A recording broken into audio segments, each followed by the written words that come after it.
자, 이 강의는 연말정산 이제 다 끝났거든요. 모든 강의가. 그래서 그걸 마감하는 강의입니다. 마감하는 맨 마지막의 강의. 그러니까 뭐 점검하는 반이죠. 그래서 파이널 리뷰라고 불러요. 우리가 파이널 리뷰. 그래서 4시간 정도로 진행이 되고 쭉 하시면서 또 제가 좀 어마무시하게 상담을 많이 받았기 때문에 여러분이 주로 어떤 걸 묻든가 이런 걸 제가 좀 얘기해 드릴 거예요.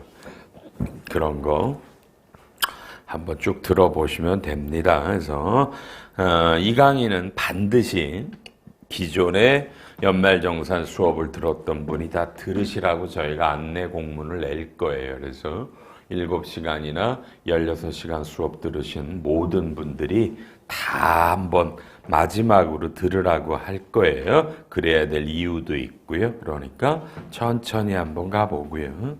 그 다음에 제가 느낀 건 오로지 하나입니다. 이번에도 제가 연말정산 강의만 30몇 년을 했다고 그랬는데 이번에 또 상담을 무지하게 했어요. 제가 했는데 여러분의 문제는 결국 뭔 것 같으냐면 원천징수와 연말정산이 연결이 안 돼요. 나 개인적으로 굉장히 답답했고 답답했다라는 건 여러분들이 이해가 잘 안 가서 그래요. 이런 업무를 하면서 그렇죠? 왜? 원천징수라는 수업 내가 많이 물어봤잖아요. 여러분에게. 원천징수라는 수업을 들었어요? 그럼 여러분은 아니요. 뭐 공부할 마음도 별로 없고요. 그러면서 묻는 건 거의 다 원천징수를 물어요. 연말정산과 원천징수는 뭐가 다를까요? 어떻게 연결이 되고요. 그렇죠?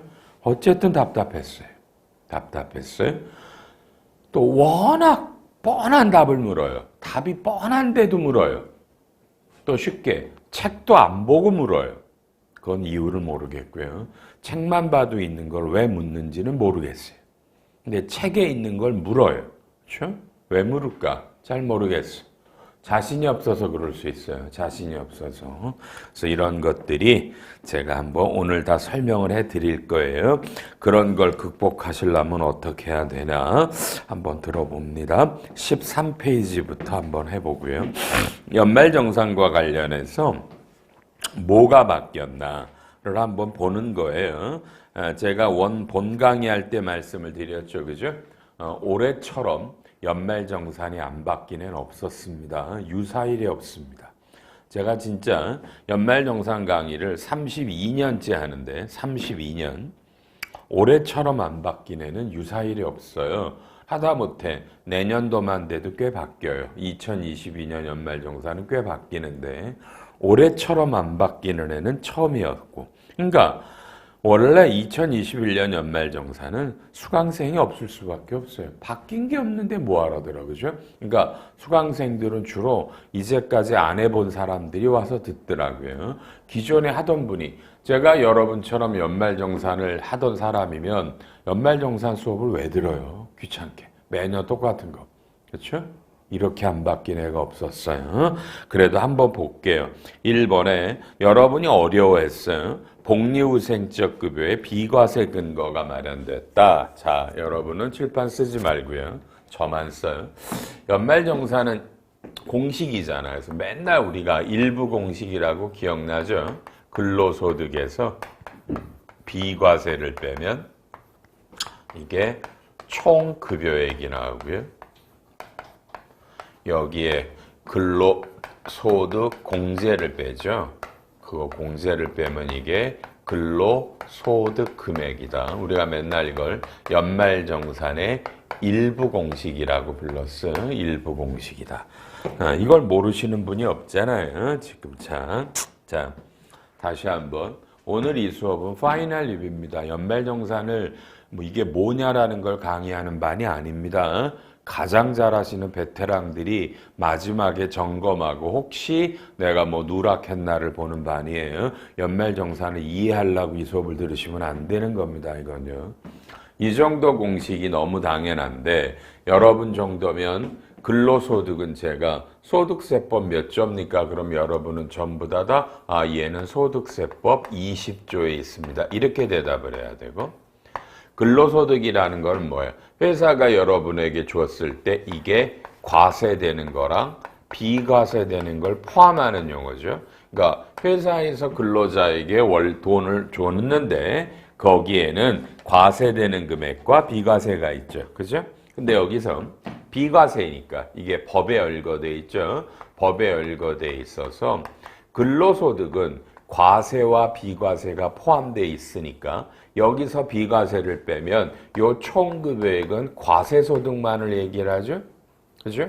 얘가 과세와 비과세를 동시에 잡았고 비과세를 빼면 얘는 과세죠. 용어가 그래서 총급액이 제일 중요하고 그 다음에 근로소득공제는 총급액에 따라 자동으로 계산되는 공식이잖아요. 2천만 원 한도라고 돼 있고 그래서 프로그램이 자동 계산해서 나오죠. 그럼 뒤에가 금액이라는 말도 들어봤고요.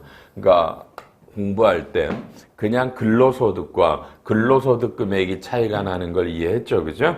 그러니까 금액자가 붙으면 앞에서 뭔가를 뺀 거라는 거다. 하여튼 결론이죠. 이 업무를 하시는 대부분의 문제가 뭐다? 세법을 몰라. 그냥 연말정산이라는 것만 하신 분들이야. 근데 참 답답하죠? 원천징수는 왜 안 해요? 그러면 원천징수라는 거는 제 업무가 아닙니다. 인사총무분들이. 그건 재무팀 업무예요. 그리고 원천징수 수업을 안 들어. 연말정산만 해. 그럼 연말정산을 어떻게 잘해요? 원천징수를 모르는데 어떻게 연말정산 업무를 하냐고요. 그러니까 이게 저는 납득이 안 가는 거예요. 여러분 제 뜻 이해하겠어요? 이 수업의 대다수는 한 7, 80%는 인사총무가 들어요. 연말정산은. 20, 30%가 재무팀이 와서 듣는데 인사총무팀들이 뭐라고 말한다? 나는 인사총무다. 연말정산만 한다. 근데 왜 당신은 나한테 원천징수라는 걸 들으라고 그러냐? 원천징수가 나랑 무슨 상관이냐? 그건 재무팀이 한 일이지. 제가 그게 답답하다고요. 그러니 연말정산이 잘 안 되는 거예요. 세법을 모르고. 이걸 접하지 못하니까. 그래서 일단 마음속에 담아 놓으실래요? 올해는 어떠한 일이 있어도요. 제발 원천징수라는 수업을 들으시라고요. 원천징수라는 수업을 연도 중에 들으시라고요. 그리고 연말정산 연말에 와서 수업 안 들어도 되니까 원천징수라는 수업을 들으세요. 제발 인사총무분들. 이해하시길 바랍니다. 여러분이 연말정산이 안 되는 건 연말정산의 세법을 모르는 게 아니에요. 원천징수를 모르기 때문에 안 되는 거예요. 흐름을 잡았다고 칠게요. 그렇죠? 그런데 개정된 내용이 하나 뭐 있다고 배웠어요? 봐요. 각 이런 게 있다고 그랬죠? 뭐다? 이거는 처음부터 근로소득이 아닌 게 있어요. 법에는. 그러니까 근로소득이 아니라는 건 회사가 여러분에게 줬는데 이건 과세거나 비과세가 아니라 처음부터 소득으로 안 보는 놈이 있다니까? 그럼 이건 이 세금 계산하고 상관이 없는 거야. 그냥 회사가 하나 비용으로 처리한 거지. 그죠? 복리후생비 등으로 잘 하시는 거 있잖아. 몇 개 기억나는지는 모르겠네. 여러분은 몇 개 기억나요? 제일 기억나는 게 경조금. 경조금. 그죠? 그 다음에 또요. 여러분 출퇴근 버스 해주시는 거. 또요. 기억 안 나도 할 수 없어요. 벤처들. 그죠? 스탁옵션 행사액 중에 뭐 3천만 원 정도. 뭐 몇 가지들이 있어요. 근데 문제는 잘 봐요. 2020년에는 처음부터 근로소득으로 안 봤어요. 그러니까 연말정산 계산 로직하고는 아무 상관이 없었어요. 그런데 이게 2021년엔 주기죠. 이게 근로소득으로 봐요. 몇 개가? 3개가. 그러면 논리적으로는 이제까지 소득으로 안 보는 게 과세인 줄 알지만 근로소득의 정의에는 과세와 비과세가 있기 때문에 요 놈을 또 비과세라고 똑같이 놨어요. 그러니까 잘 봐요. 2020년에도 지금 뭐가 개정됐다라는 놈은 총급여에게는 영향이 없죠. 처음부터 소득으로 안 봤어요. 세금 없어요. 받으면 그냥 되는 거야. 세금 없어요. 근데 올해 3개를 근로소득으로 봐요. 그런데 또 비과세야. 그러니까 들어가지만 또 비과세로 잡았기 때문에 총급여에게는 똑같죠. 그러니까 작년도 올해도 세금하고 상관이 없어요. 다만 근로소득으로 넣고 비과세를 넣었다. 세 개가 그렇죠? 그래서 우리 수업 들으신 분 무지하게 많이 복습했지만 뭐예요? 우리가 맨날 봤던 게 뭐예요? 여러분 누구를 제외했다 기억나나요? 회사에 1% 이상의 그죠? 주주면서 임원 이 사람들이 아닌 사람들이 사택에 들어가는 이익은 이건 올해부터 근로소득이지만 비과세니까 세금 없다. 그러니까 회사에 1% 이상의 주주면서 임원이 회사 사택에 들어가는 건 여러분 이건 2020년에도 근로소득이고 과세 총급액이었고요. 올해도 똑같아요. 그러니까 지금 우리가 아닌 건 그럼 누구야? 요게 그죠? 아닌 사람이 누군데요? 1% 미만의 주주면서 임원인분, 주주가 아니라 그냥 임원인분, 오늘은 여러분과 같은 사람들을 종업원이라고 제가 부른다고 그랬죠. 노동법은 근로자라고 부르고요. 연말정산할 때 여러분은 종업원이라고 부릅니다. 소득세법에는요. 반대가 임원이고요. 1% 이상의 미만의 주주면서 임원. 그러니까 이 사람들, 요 사람들이 회사 사택에 들어가 있는 건 올해부터는 근로소득이지만 비과세입니다. 그렇죠? 요게 하나 바뀐 거예요. 그러니까 다시 말하면 어려워요. 세금하고는 상관이 없고요. 그래서 요 놈을 복리후생적 급여다. 그래서 결론이 뭐예요?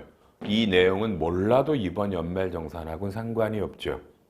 왜 이렇게 바꿨나는 저도 의아스럽지만 어쨌든 다시 이 내용 몰라도 이번 연말정산하고 상관이 없어요.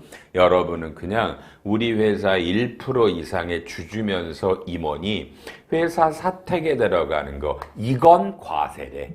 이건 근로소득이고 총급의 과세래. 그렇죠? 요걸 금액을 구하는 건 제가 인정상여라고 그래서 법인세법에 나온다라는 거 했습니다. 다시 한번 얘기 드리면 이런 내용이 이 수업을 듣는 여러분이 인사총무면 여러분은 이런 걸 이해할 수가 없어요. 이런 걸 공부한 적이 없어서. 인정상여라는 말도 어렵고 그죠? 그러니까 그걸 극복할 거냐 안 할 거냐는 여러분 마음이에요. 그죠? 여러분이 난 인사총무야 법인세 얘기는 하지 마세요. 그럼 할 수 없는 거고요. 관심 있으시면 잡습니다. 그런데 잘 기억할래요? 자, 수업을 하다 보면 이 얘기가 하나 나오죠, 여러분요. 외국인이 있다. 여러분 회사에 외국인이 있으면 여러분과 봐요. 똑같은 연말정산을 하든 또는요. 요 근로소득의 19%를 선택할 수 있다라는 걸 배웠어요. 기억나는지는 모르겠네, 여러분들 이런 거 그죠? 그러니까 여러분이 회사에 외국인이 있으시면 여러분과 똑같은 연말정산을 하든지 아니면 연말정산 안 하고 요 맨 앞대가리에 근로소득의 19%를 때리든지 선택합니다. 선택이라는 건 둘 중에 적은 놈을 하겠죠. 세금이 적은 놈을요. 이게 외국인이라는 거에 대한 개념이다. 이해하셨죠, 여러분요? 그죠? 이렇게 하는 건데, 요렇게 하는 건데, 여러분요. 잘 보셔야 돼요. 그런데, 근로소득이란 말이에요. 근로소득. 그러니까 이렇게 할게요. 여러분 회사에 무슨 A 모모라는 외국인이 사는데 회사가 한 달에 500만 원짜리 뭐예요? 월세 계약을 했어요. 그죠? 월세 계약을 했어요. 월세 계약을 해서 어떻게 했어요? 월세 계약을 해서 여러분이 그죠? 이 외국인한테 한 달에 500만 원씩 이게 1월부터 계약했다 그럴 거예요. 그럼 12달이면 뭐야? 6천만 원의 월세를 부담해서 이 외국인이 이 집에 살았어요. 여러분 이 집이 사택이에요. 그죠? 사택이에요. 그러면 좀 전에 배웠지만 외국인은 1% 이상의 주주면서 임원이 아니기 때문에 이 사람에게 줬던 회사가 월세를 냈던 여러분 봐야죠. 6천만 원이 근로소득으로 들어오고 그 다음에 요게 다시 비과세예요. 그러니까 과세되는 소득은 여러분 없어요. 그죠? 없죠. 그런데 뭐야? 이게 이 외국인이 근로소득의 여러분 19%를 때리면 요게 2020에는 아예 소득으로 안 받는데 올해부터 6천만 원이 근로소득에 잡혀요. 다만 비과세야. 총급여액은 없지만 여러분 근로소득에는 6천이죠. 그죠? 이러면 외국인에 대해서 이 법이 바뀜에 따라 19%를 적용할 때 요 6천이 들어오나요? 라는 당연한 논란이 생겼어요. 이해하시겠죠? 그죠? 근데 법을 만들면서 법에는 부칙이라는 게 있어요. 부칙에서 소득세법 부칙에서 뭐라 그랬죠? 이놈은 뭐다? 이거는 법은 이렇게 바뀌었지만 외국인에 대해서 여러분 이렇게 19% 과세를 할 때 이게 논리로는 비가 근로소득에 들어갔지만 외국인 할 때는 이걸 근로소득에 포함하지 않는다. 즉 6천을 근로소득에 집어넣지 마세요라고 부칙에 넣어서 6천을 과세하시면 안 돼요. 아셨죠? 6천을 잡으시면 안 돼요. 제가 강의할 때 초반에 이걸 잡으라고 강의한 적이 있었을 거예요. 제가 깜빡 잊고 바보처럼 부칙을 봐놓고 제가 순간 잊어버려서 그래. 연초에 보고 연말에 강의를 제가 깜빡 잊었어. 몇 반은 이걸 6천을 근로소득에 넣으라고 그랬던 경우가 있었던 것 같아요. 넣으시면 안 돼요. 소득세법 부칙에 넣지 말라고 돼 있어서 외국인에게 19% 과세를 할 때 근로소득에 넣으시면 안 됩니다. 아이파 홈페이지 가면 정오표가 있고 이 내용이 부칙의 내용이 설명되어 있고요. 그 다음에 여러분 봐요. 이번에 2022년에 또 세법이 바뀌죠. 바뀌면서 기억해요. 요게 외워놓으실래요? 2023년까지 외국인에 대해서 과세하지 않습니다. 부칙이 이번에 또 연장이 됐어요. 그래서 2023년까지도 외국인에 대해서 근로소득의 19%대 줄 때 이 사택 제공 이익이 과세되지 않습니다. 근로소득에 요 말, 요걸 여러분이 어려운데 이제 결론이 뭐예요? 요 놈은 지금 바뀐 것도 그죠? 사실 이해 안 하셔도요. 연말정산하고 상관없어요. 세금 똑같이 돌아갑니다. 서식에도 관계없어요. 요놈들, 요 세 가지의 요 복리후생적 급여는 여러분 잘 아시는 근로소득 지급명세서에 뭐죠, 그죠? 지급명세서에 기재하지도 않습니다. 아셨죠? 다시 말해드릴까? 내용 아무것도 몰라도 2021년 연말정산에 아무런 지장이 없습니다. 이해하셨어요? 서식에다 쓰는 데도 없고요. 되셨죠? 다음에 요렇게 만든 무슨 이유가 있었을 테니까 그 정도를 잡습니다. 요런 게 3개가 있다. 이런 거구나. 이게 여러분한테 어려운 거예요. 괜히 이걸 받고 나서 여러분에게 어려웠죠. 그다음에 이제 개정세법 4번 15페이지입니다. 이것도 많이 물어요. 우리가 연말정산하다 보면 여러분 뭐가 있어요? 생산직 근로자들이 연장야간 휴일수당들이 일정 금액 240까지 비과세된다라는 조문이 있거든요. 꼭 외워놓으실래요? 여기에 해당하는 생산직은 대한민국에 거의 없어요. 아시죠? 거의 없어요. 이게 요건이 월정급여가 200 이하라는 요건 때문에 그래요. 그런데 문제는 자 봐요. 맨 밑에 왼쪽에 동그라미 1, 오른쪽에 동그라미 1. 빨리 10초 읽으세요.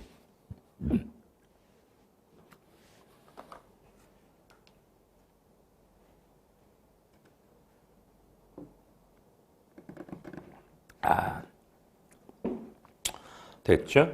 이건 뭐야? 생산직이 아니죠. 서비스업이죠.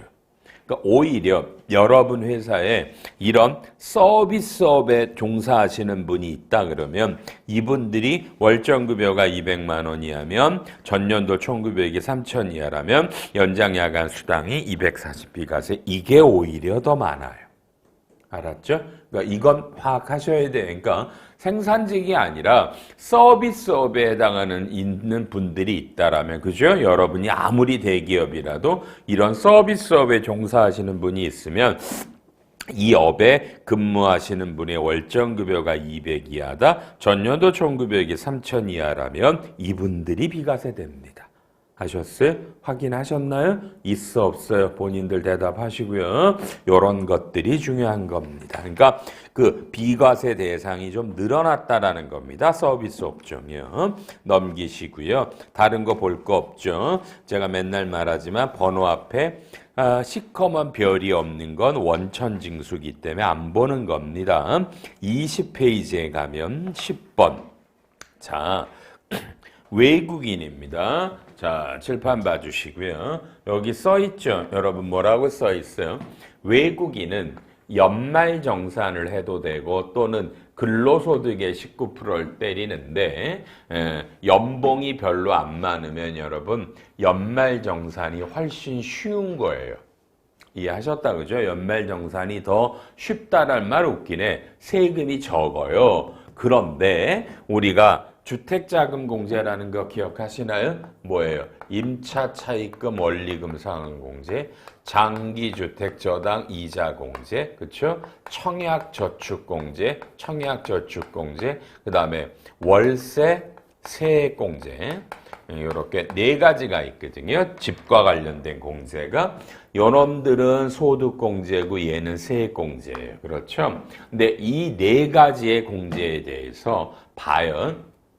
문구가 이렇게 돼 있었어요. 빨리 봐요.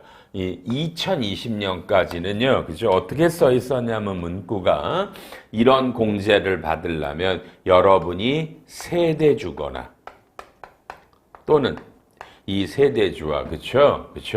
생계를 같이 하는 어떤 그쵸? 뭐 가족의 구성원 이렇게 돼 있었어요. 다시요.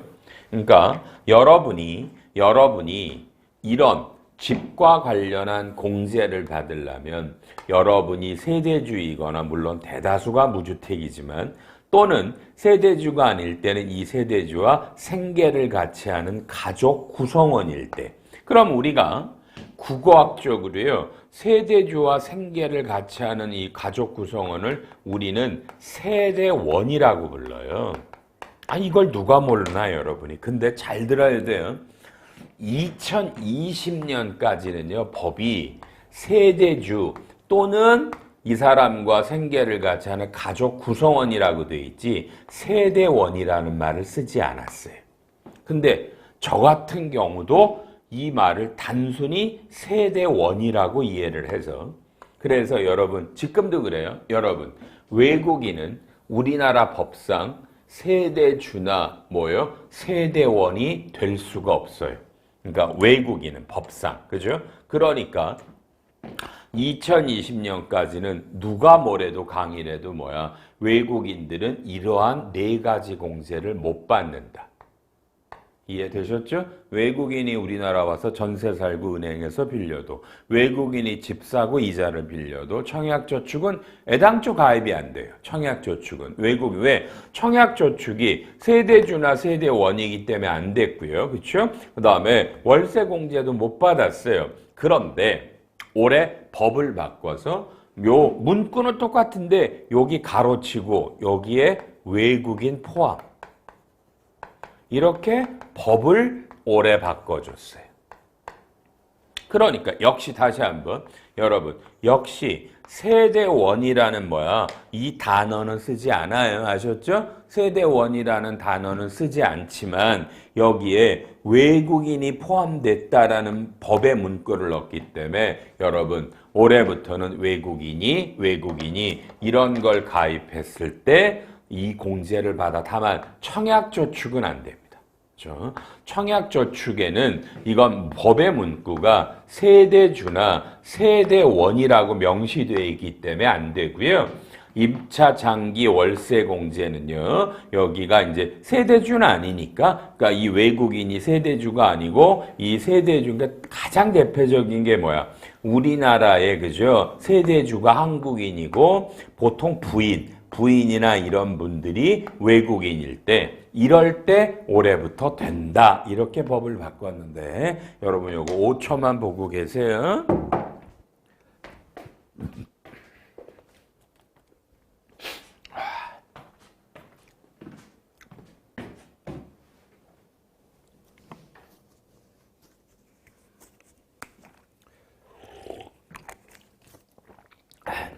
자,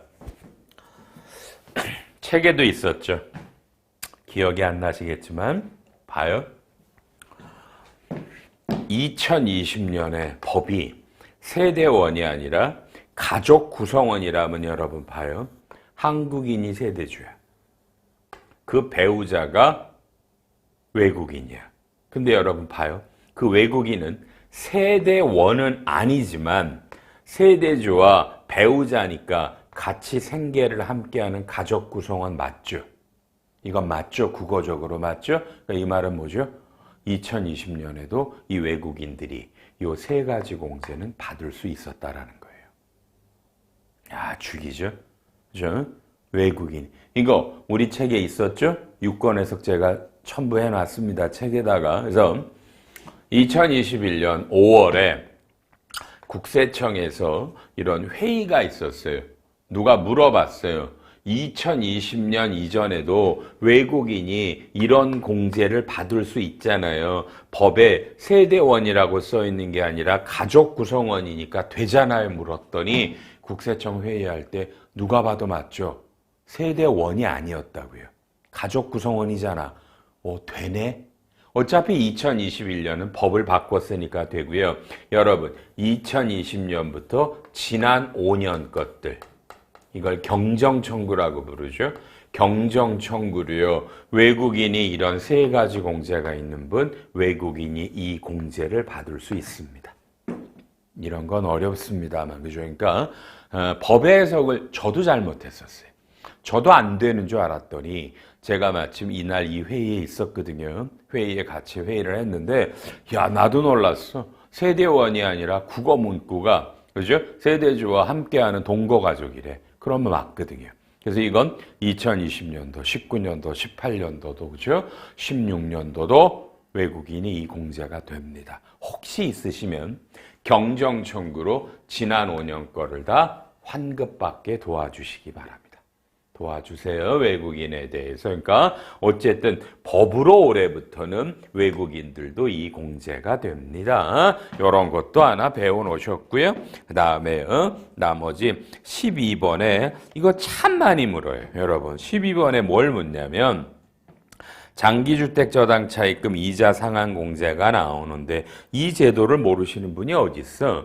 여러분이 기준시가 5억 이하짜리 집을 사서 은행에서 15년 이상짜리로 차입해서 이자 주면 공제가 되는 거 아니야? 그렇죠? 다 아시잖아. 그런데 왼쪽 맨 밑에 보면 동그라미 2번이 분양권이 4억 원 이하의 분양권이라고 되어 있고요. 오른쪽에는 이 분양권이 5억 원으로 통일됐다. 이게 바뀐 거예요. 그러니까 2021년 1월 1일 이후에 아파트 등을 분양받으면 그 분양 가격이 여러분 얼마? 5억 원 이하까지면 돼요. 2020년은 4억이니까 조심하셔야 되겠죠. 그죠? 그러니까 여러분 2020년에 4억 6천짜리 아파트를 분양받으면 이건 공제가 안 되는 거고요. 그렇죠? 그렇죠? 2021년 9월에 4억 6천짜리 아파트를 분양받으면 이건 이자 공제가 되는데 여러분이 뭘 모르시냐면 이걸 모르더란 얘기야. 여러분 분양권이라는 게 뭐야?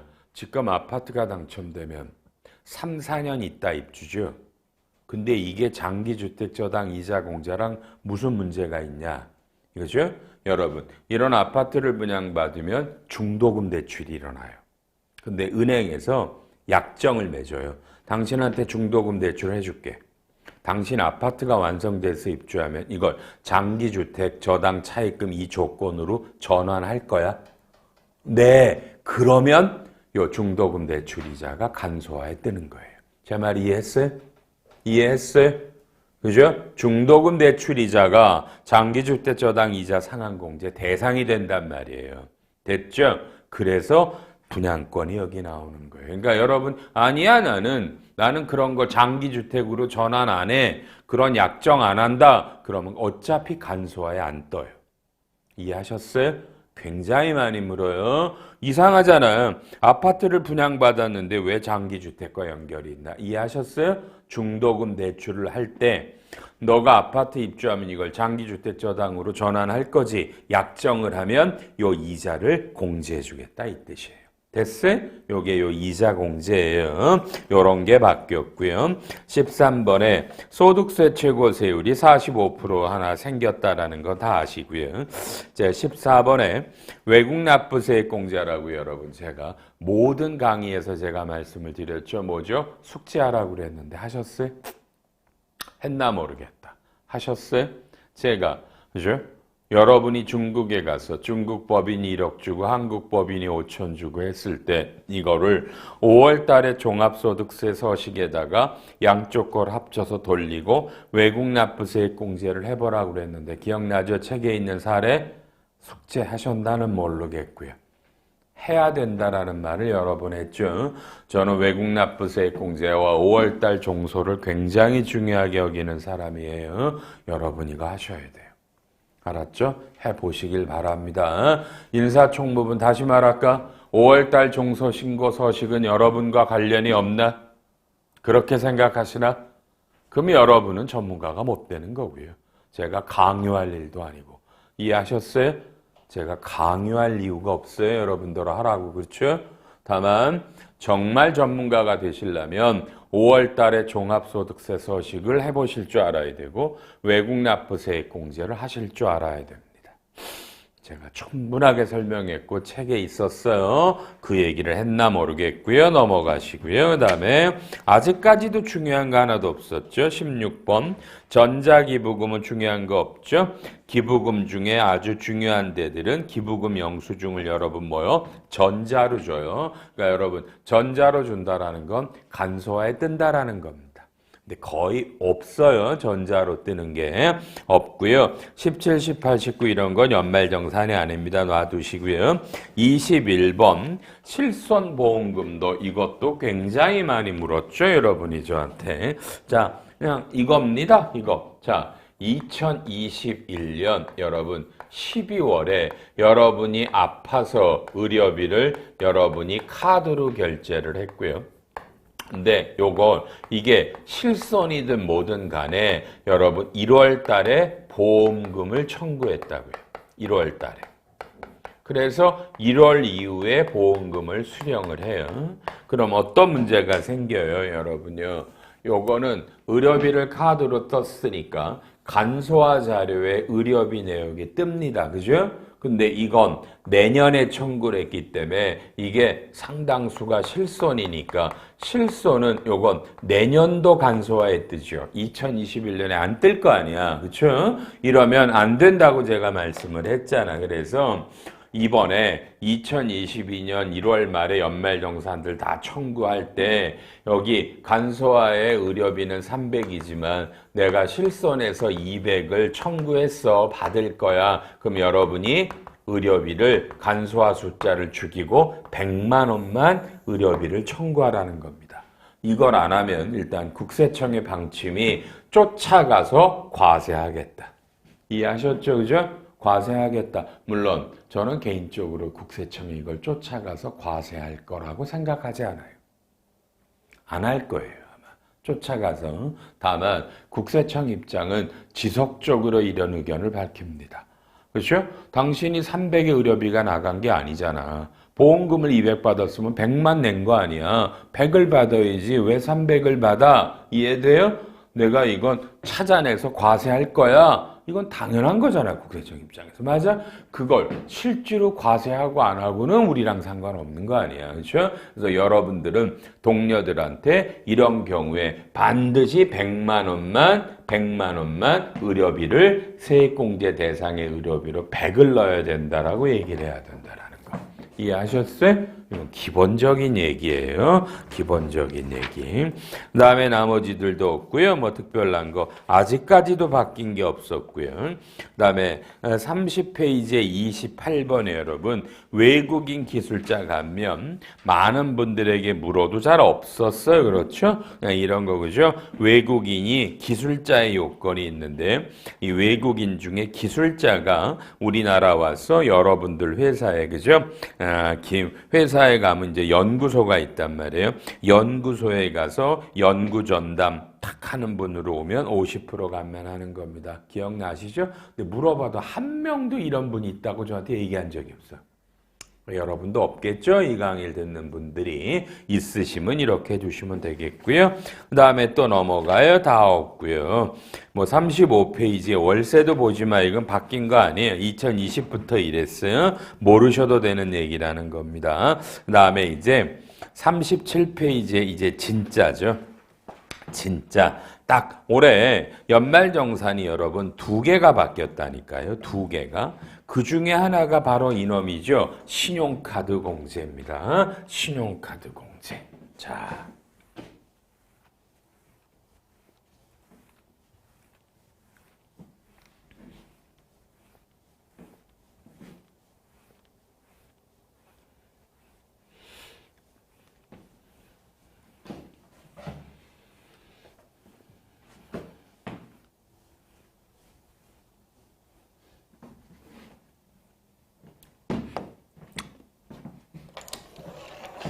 자, 일로 오세요.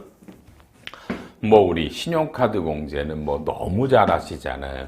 칠판 보면서 여러분이 뭐 전통시장에서 신용카드 등을 쓰신 거, 대중교통에서 쓰신 거, 그리고 여러분이 총급여액이 7천만 원이 안 넘으면 도서, 공연, 신문, 박물관, 미술관에서 쓰신 것들이 요거 들어오고 총급여액 7천 넘어가면 이 공제는 없고요. 그 다음에 일반 현금 영수증하고 앤드 직불 카드 등을 쓰신 거랑 일반 신용카드를 쓴 거 요렇게 5개 분류가 나오죠. 그래서 요걸 우리가 신용카드 등 사용이라고 부르는 공제가 있습니다. 그래서 요 5개 합계액에서 우리가 그렇죠? 총 급여액의 25%를 뺀 금액에 대해서 요놈만 요게 신용카드 공제가 되죠. 그래서 요 공제가 안 되는 총급액의 25%를 요 역순서대로 쭉 차감해서 빼면 나머지 공제가 되고, 그럼 공제율이 전통시장은 해당되는 금액의 40, 도서신문과 현금형 30, 일반 신용카드는 15% 그렇죠? 그래서 총급여액의 25%만큼을 이 역순서대로 빼고 나머지 공제 대상 금액에 요 공제 금액을 때려서 이제 공제 금액이 해당 금액이 얼마입니까를 계산했어요. 근데 요건 똑같고요. 근데 올해 이제 바뀐 게 뭐예요? 자, 여러분, 요게 올해 2021년에 신용카드 등의 사용이죠. 이걸 2020년에 신용카드 등의 사용과 한번 비교해 보는 거예요. 그래서 2020년에 1년에 신용카드 등 사용액이 전년도 신용카드 금액에 사용한 금액이 뭐예요? 1.05. 그러니까 전년도 쓴 거에 5%보다도 더 썼으면 여기에 10%만큼을 더 공제를 해주겠다. 그래서 요렇게 때린 금액에다가 여기 합계액에다가 여러분 요걸 소비증가분 공제라고 부르죠. 소비증가분 공제. 요 두 놈을 합친 금액이 여러분이 총 금액이 7천만 원이 하면 한도가 300이죠. 한도 300. 뭐 250도 있고 200도 있죠. 총급여액에 따라 대부분이 300이시니까 그래서 기존처럼 총급여액의 25%를 초과해서 쓴 금액의 공제율을 때린 금액과 요 새로 나온 거 소비증가분 공제 금액을 더한 금액을 합쳐서 여러분 한도가 300이다. 조심하셔야 돼요. 아셨죠? 요게 따로따로가 아니에요. 기존의 거랑 합쳐져서 한도가 300이라 이미 이걸로도 300이 넘어가면 이 소비증가분 공제는 별로 의미가 없고요. 또 기억해 놓으세요, 여러분. 원래 요 소비증가분 공제는요, 2021년 1년만 하기로 했었어요. 1년만. 근데 이번 법에 연장이 돼서요, 2022년에도 요놈도 또 소비증가분 공제가 또 연장됐어. 1년. 이해하셨죠? 원래는 올해만 1년만 하기로 했고요. 2022년에는 전통시장도 또 추가 공제분이라는 게 또 하나 들어와요. 어쨌든 건 나중에 하고 이렇게 돼서 그렇죠? 요게 하나 바뀐 거예요. 요게 하나 바뀌었다. 그 다음에 이제 한 장을 딱 넘기면 40페이지에 밑에 2번에 여러분 뭐가 하나 나왔어요? 조특법에 이거 하나 더 미안해. 43페이지인데 왜 그걸 봐? 42페이지를 봤어야 되는데. 자.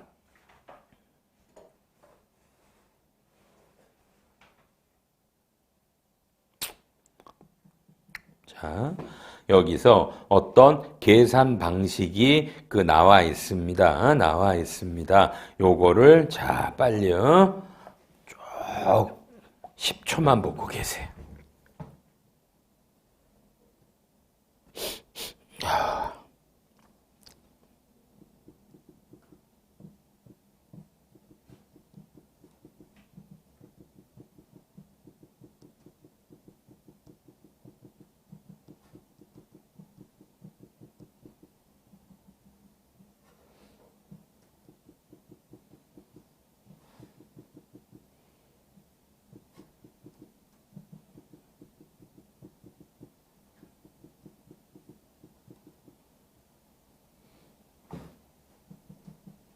자, 되셨죠? 그러니까 지금 이 두 개가 그냥 같이 하나에 된 거예요. 잘 보세요. 자, 이번에 바뀐 거 일단 추가 공제가 요 개념이 소비증가분 공제가 하나 바뀌고 이제 가볼게요. 빨리 보세요.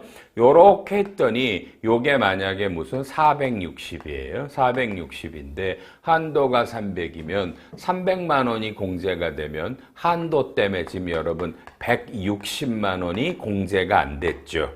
요 놈에 대해서 하는 게 요게 추가 공제죠. 추가 공제죠. 그래서 요 추가 공제를 계산하는 공식이 바뀐 거예요. 공식이 바뀐 거예요. 요 놈을 계산하는 공식이, 그죠? 그래서 이 공식은 제가 설명했지만 서식에서 신용카드 공제 신청서라는 서식에서 바뀐 거예요. 법의 내용이 바뀐 게 아니라. 그래서 추가 공제에서 순서를 어떻게 잡으라고 기억나요? 1번이 뭐예요? 도서, 공연, 신문부터 하죠. 그래서 공식상으로 말하면 여기서 그죠? 요놈들의 쓴 거에다가 30%랑 요 한도 초과된 금액과 100만 원 요 세 가지 중에 적은 거예요. 요 세 가지 중에 적은 거예요. 공식이 그러니까 여기서 지금 요놈의 사용한 금액의 30%가 일로 들어왔죠. 요 30%를 때린 금액과 한도 초과됐던 금액과 100만 원, 그죠? 요 세 가지 중에 가장 적은 금액이니까 요렇게 해서 도서공연에서 일정 금액이 추가 공제로 되고요. 그 다음에 2번은 그 다음에는 전통이죠. 전통시장은 똑같아요. 뭐예요? 전통시장에서 여기서 쓴 거에 40%와 요게 이제 바뀌는 거예요.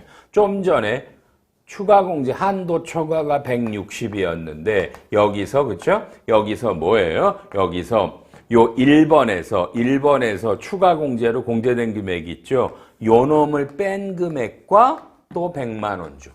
그러니까 요게 바뀐 거예요. 그러니까 2020년에는 그냥 공식들이 전부 다 300만 원 한도 때문에 한도 초과된 금액이라고만 썼지만 앞에서 도서공연에서 추가 공제로 일정 금액이 공제가 되면 이제 이 금액에서 얘는 공제가 되니까 뺀 금액인데 요걸 빼고 들어가라가 바뀐 겁니다. 요게 요렇게 되고 3번이 또 뭐예요? 3번이 대중교통이죠. 똑같죠? 대중교통에서 쓴 거에다가 40%에다가 그다음에 또 추가 공제 160에서 한도 초과된 거에서 아까 도서공원에서 뺀 거랑 또 요쪽 요 전통시장에서 추가 공제된 걸 뺀 금액하고 또 100만 원 중 적은 거 계속 차감해서 요 한도 초과된 금액을 줄여나간다라는 게 바뀐 내용이고요. 마지막이 소비증가분 공제. 그러니까 소비증가분 공제는 요렇게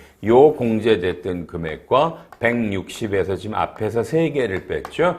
도서공연 뺐고 전통 뺐고 여기서 또 대중교통에서 뺀 걸 뺀 금액과 100만 원 중 적은 금액 요렇게 요 공식이 바뀐 겁니다. 추가 공제할 때 요 한도 초과된 금액에서 앞에서 추가 공제로 된 금액을 빼서 구해라라는 요게 서식에서 바뀐 거예요. 그래서 요게 하나가 그냥 올해 하나 신용카드에서 요놈이 실제로 내용은 2개예요. 소비증가분 공제랑 추가 공제 형식 금액이 바뀌었다. 요거 하나 바뀐 겁니다.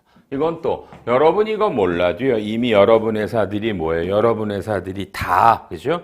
여러분 회사들이 다 어떻게 했어요? 여러분이 다 프로그램에 이미 이렇게 돼 있기 때문에 그렇죠?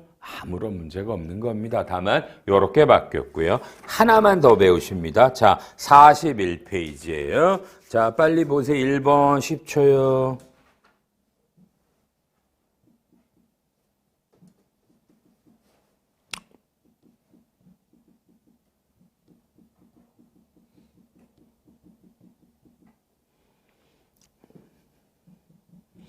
이게 2번째로 바뀐 겁니다. 2번째로요.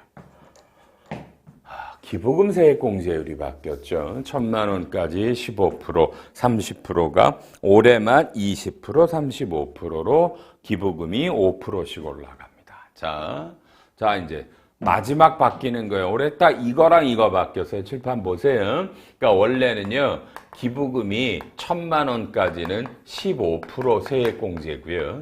1,000만 원이 넘어가는 게 30% 세액 공제였어요.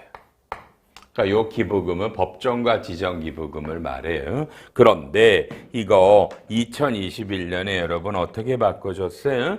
기부금을 올해만 20%, 35%. 여러분 조심해요. 진짜야 이거요. 그죠? 내년에 2022년에는 다시 15%, 30%예요. 올해만 바뀐 거 1년만 딱. 이거 짜증스러워 죽겠어. 프로그램 다 바꿔야 되고요. 근데 여기서 이건 별게 아니에요. 이건 별게 아니에요. 빨리 와서 보세요. 자, 우리가 흔히 말하는 여러분 법정 기부금이 500만 원이 있었고요. 자, 이제 또 히터도 켜야지. 추우니까. 자, 법정이 500이 있고요. 여러분, 지정 기부금이 그냥 뭐 얼마라고 그럴까? 900이 있다고 그럴까? 그럼 여러분 간단한 거예요. 이렇게 돼버리면 자, 와요. 보세요. 자,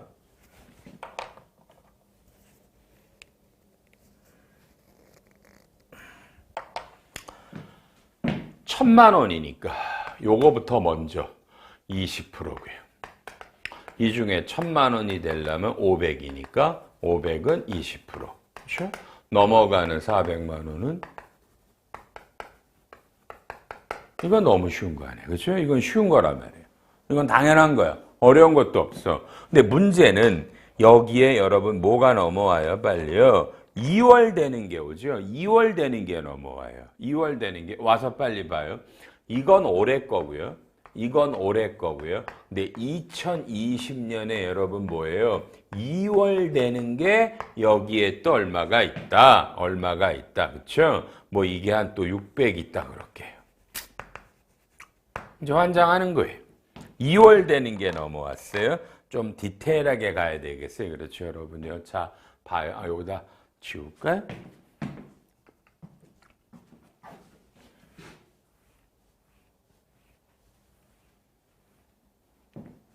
자, 일로 와보세요. 이 지정기부금은요, 코드가 40번과 41번이 있단 말이에요. 요 41번이 요게 종교단체고 40번은 종교단체 이외에 뭐 고아원, 양로원, 노조비 같은 데들이에요. 그렇죠? 그러면 봐요. 요걸 요렇게 해볼까요? 요게 올해 나간 종교단체 뭐 기부금이 만약에 여러분 좋아요. 이게 300이 있다 그럴게요. 300이 있고요. 종교단체에다 나간 게 또 좋아요. 1700이 있다 그러고요. 또 봐요. 여러분 2020년에 2월 된 지정기부금이 올해로 넘어와요. 그러니까 작년에 기부금 세액공제를 못 받은 놈인데 요게 41번 종교단체께 2월 된 게 여러분 이게 만약에 600이 있다고 그러잔 말이에요. 600이 있다고 치자고요. 그리고 좀 전에 뭐 아까 2021년에 그렇죠. 법정 기부금으로 나간 건 여러분 500이라고 그럴게요. 500이고요. 그러면 좀 전에 했지만 요 법정 기부금은 올해 거는 1000만 원까지는 20%예요. 근데 문제는 이제 요 지정 기부금은 올해 거랑 2월 되는 게 포함하면 총 얼마야? 이게 토탈 여러분 그죠? 토탈 지금 2,600이잖아요. 2,600인데 지정 기부금은 한도가 있죠? 한도가 있죠. 그죠? 한도가 있는데 그냥 우리끼리 이거 뭐 그냥 1,300이라고 그래 보잖아요. 그럼 문제는 여기서 요 지정 기부금의 한도는 어떤 것들이 올해 게 먼저 한도를 구성하나요? 2월 된 게 구성하나요인데 이미 설명했지만 이렇게 되죠. 항상 기가 막혀요. 2월 된 게 먼저 오고 그 다음에 당기 건데 기부금이 코드가 두 개라 여러분 40번이 먼저 오고요. 그 다음에 41번이 뒤에 붙어요. 이러니까 뭐예요? 요 순서대로. 그러니까 지금 여기서 2월 되는 게 먼저지만 40번이 없죠? 2월 된 거에. 없어요. 그러면은 올해 종교단체 200개 있었죠? 이게 2월 된 종교단체 기부금보다 먼저 공제가 되고요. 그 다음에 41번 2월 된 게 600이 있다. 그럼 900이니까 여기서 400이 되고요. 400이 되겠죠. 그죠? 400이 되겠죠. 그렇게 되면 이제 뭐예요? 그러니까 여기서 토탈 1300이 또 2월 되잖아요. 1300이 2월이 되면은 여러분 다 요 2021년에 41번 종교단체에서 2월 됐죠. 여기서 400만 되니까 1300이죠. 그럼 이제 여기다가 이 금액을 때릴 때 여러분 보면 자 이제 문제가 여기까지도 별거 없어요. 법정에서 이미 500을 썼는데 올해는 1000만 원까지가 20%라 이건 해봐야 1800이잖아요. 그러니까 요 놈도 20%야. 여기까지는 아무런 문제가 없어요.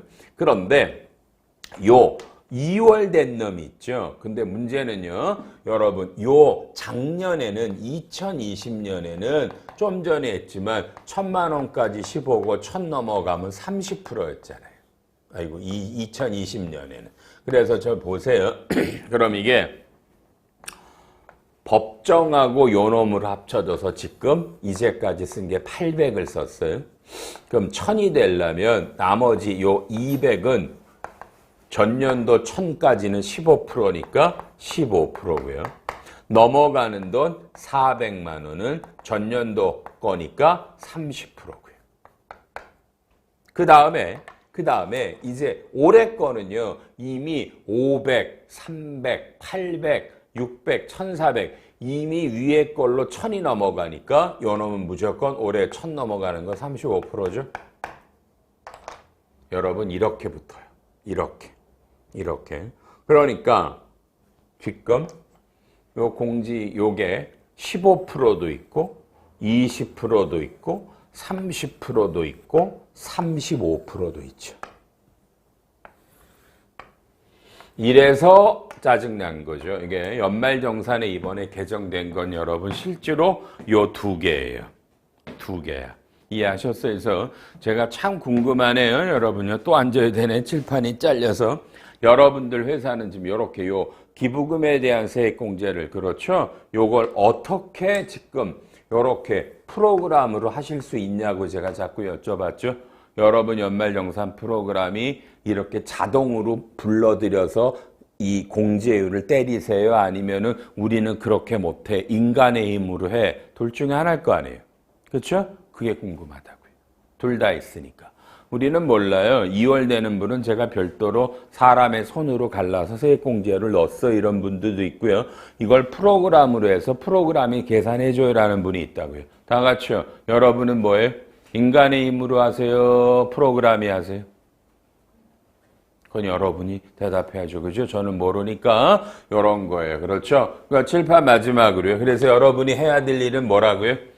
요 2월 되는 것들을 다 사람별로 관리를 하셔서 끌고 오셔야 됩니다. 이것도 프로그램이 끌고 오면 제일 좋겠고요. 기부금이 어려운 건 이거 그냥 가뜩이나 어려운데 올해 또 세액공제율이 바뀌었기 때문에 요것 때문에 또 어려워졌던 겁니다. 이해됩니까? 얼마나 힘들겠습니까? 이게 지금요. 요 두 가지가 바뀐 겁니다, 여러분. 두 가지가 바뀌었습니다. 서식을 잠깐 또 보죠. 284페이지를 보십니다. 284페이지.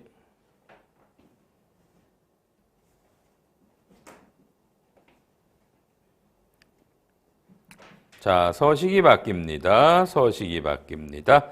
서식이. 자, 요 서식은, 그죠? 우리가 너무나 잘 아는 원천징수 영수증 지급명세서라는 서식입니다. 서식입니다. 그렇죠?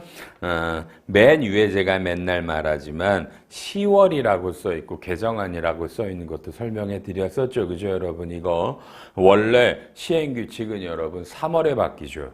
근데 3월에 바뀌는 걸로 하는 게 아니라 국세청이 법의 개정 없이 자기네 마음대로 서식을 바꾸고 요렇게 전자신고를 쏘게 돼 있습니다. 요런 안들이 10월에 나옵니다. 여러분 빨리 대답이요. 지금 여러분이 보고 계신 건 2021년 10월에 나온 거죠. 그죠? 빨리요. 여러분 3월에 나왔던 거랑 뭐가 바뀌죠? 서식이 어떤 게 바뀐 거예요? 대답해 보세요.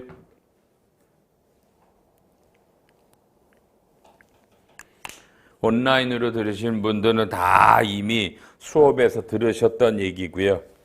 파이널 리뷰만을 보시는 분이 있다. 그러면 본 강의를 안 들었다라는 거는 여러분이 연말정산을 잘한다라는 전제잖아. 맞죠? 그럼 대답은 할 줄 알아야죠. 뭐가 바뀐 거예요? 3월에 이 시행규칙 서식과 달리. 뭐가 바뀌었어요? 아직도 이런 것들이 업데이트 안 되면 저희 아이파 연말정산 수업을 들으세요. 7시간이나 16시간. 이걸 대답하지 못하고 파이널 리뷰를 들으시면 안 되는 거예요. 아셨죠? 파이널 리뷰는 다 하고 마지막 점검을 말하는 거예요. 밑에 가면 비과세란에 감면란에 18- 여러분 37번 난이 있죠? 37번, 그죠? 요게 전년도에는 없었어요. 이게 내일 채움 공제 중견기업에, 그죠? 30% 감면 난입니다. 요게 하나 신설이 됐고요. 오른쪽에요. 59번에 보면 ISA가 만기에서 개인연금 전환이라고 나오죠? 요 란이 없었어요. 요 두 개가 바뀐 겁니다. 이해하셨습니까? 요 두 개가 바뀐 거예요. 그리고 뭐 이미 미리 바뀌었지만 63번의 기부금에 가면 여러분 아까 안 했지만 올해부터 법정과 지정이라는 말이 없어졌다고 다 알고 계시죠? 소득세법 조문으로 바뀌었어요. 그래서 소득세법 34조 2항이 법정, 3항이 지정입니다. 그래서 법정과 지정이라는 단어가 나오지 않습니다. 이제 서식에서는요. 넘기셔서 3쪽에 두 번째 오른쪽에 좀 전에 신용카드가 소비증가분 공제라는 게 생겼죠. 그래서 소비증가분이라는 걸 두 란이 신설됐네요. 맞나요? 요 정도가 바뀐 겁니다. 여러분 아셨죠? 법이 바뀐 게 없어서 서식도 이렇게 안 바뀐 애는 정말 역사상 처음입니다. 법이 바뀐 게 없는데 뭐 바뀐 게 있어야지, 그죠? 실제로는 딱 2개 나온 거예요. 신용카드 소비증가분 공제하고요. 저 기부금 세액 공제율이 바뀐 거 2개밖에 없었습니다. 다만 여러분 진짜 2022년에 이거보다는 훨씬 많은 세법이 바뀌어 있습니다. 그것도 나중에 들으시자고요. 알았죠? 들으시고요. 자, 이렇게 되면 다 했고 시스템 얘기는 나중에 할 겁니다. 자, 1시간 동안 여러분 1시간 동안 지금 바뀐 것들 올해 연말정산에서 2개밖에 안 바뀌었는데 바뀐 거, 서식들 이런 것들 보셨어요. 아셨죠? 그리고 아까 요 기부금이 20% 35%는 아시죠? 이건 2021년 연말에 소득세법이 개정돼서 2021년 소급된 놈이에요. 소급된 놈. 다 배우셨어요. 시작. 이렇게 안 바뀐 애는 정말 처음 봤고. 그러니까 뭐 바뀐 게 없으니 수업을 들으실 이유도 별로 없었어요. 잘 아시는 분들, 그렇죠? 다만 막판에 무슨 시스템이 바뀌었다. 일괄 제공 서비스 때문에 또 우왕좌왕 하셨죠? 여러분이 하나 물어볼게. 여러분은 일괄 제공 서비스를 도입을 했어, 안 했어요? 국세청이 여러분 직원들의 간소화 자료를 일괄 제공해 주겠다며 동의했어, 맞나요? 국세청에 동의해 줬어요, 안 해줬어요? 그 일괄 제공의 의미가 뭐예요? 이제 요 얘기가 하나 남은 거예요. 그렇죠? 요 얘기가 뭐 요것도 있다 할 거. 그래서 4시간 중에 1시간은 이렇게 올해 개정된 것들 서식 바뀐 걸 복습 겸 하나 다시 봤습니다. 다만 복습이라고 그러기에는 기본구 같은 경우는 완전히 본 강의를 설명한 겁니다. 내용을요. 신용카드 소득공제하고 아셨죠? 요런 것들이 바뀌어서 정말 이렇게 바뀐 게 없기를 오랜만에 처음이었네요, 여러분요. 3시간 동안 이제 다른 중요한 내용들도 하나하나씩 한번 점검해 봅니다. 첫 번째 시간 끝!